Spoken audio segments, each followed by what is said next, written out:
దత్తపుత్ర దత్తపుత్ర దత్తపుత్ర దత్తపుత్ర పెళ్లికి ముందు పవిత్రమైన హామీలిచ్చి పిల్లలను పుట్టించి పెళ్లి కాగానే 4 ఏళ్లకు ఒకసారి 5 ఏళ్లకు ఒకసారి కార్లు మార్చేసినట్టుగా భార్యలను వదిలేసి ఇప్పుడు నియోజకవర్గాల్ని కూడా అలవోకగా వదిలేస్తా ఉన్నావు.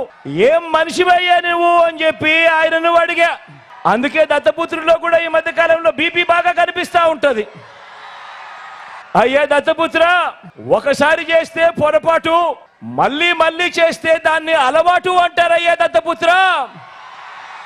పవిత్రమైన సాంప్రదాయాన్ని నడి రోడ్డు మీదకి తీసుకురావడము, ఆడవాళ్ళ జీవితాలను చులకనగా చూపించడము ఘోరమైన తప్పు కాదా అని అడుగుతా ఉన్నాను.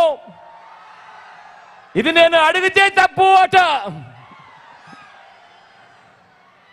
నిన్ను చూసి ఇదే తప్పు ప్రతి ఒక్కరూ కూడా చేయడం మొదలు పెడితే, ఇలా 5 ఏళ్లకు ఒకసారి 4 ఏళ్లకు ఒకసారి భార్యలను మార్చడం మొదలు పెడితే అక్క చెల్లెమ్మలు బ్రతుకులేం కావాలి అని కనీసం ఆలోచన కూడా చేయని ఈ పెద్ద మనిషిని నువ్వు చేస్తా ఉన్నది తప్పు కదయా అని అంటే చాలు, ఆ పెద్ద మనిషిలో కూడా బీపీ విపరీతంగా పెరిగిపోతుంది.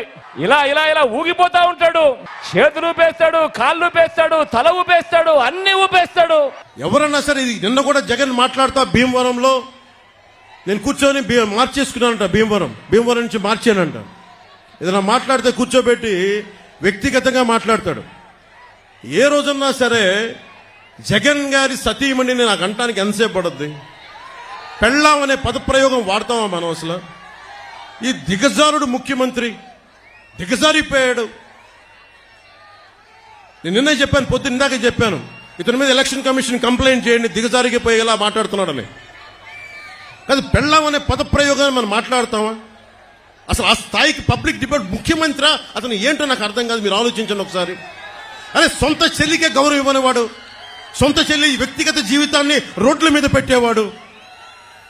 దీన్ని మీరు ఆలోచించండి ఒకసారి. సొంత చెల్లిని కూడా దారుణంగా నిందించేవాడు, గోడకేసి కొట్టేవాడు. సునీత గారు వైరాలజిస్ట్, ఆవిడని కూడా ఇబ్బంది పెట్టేసేవాడు.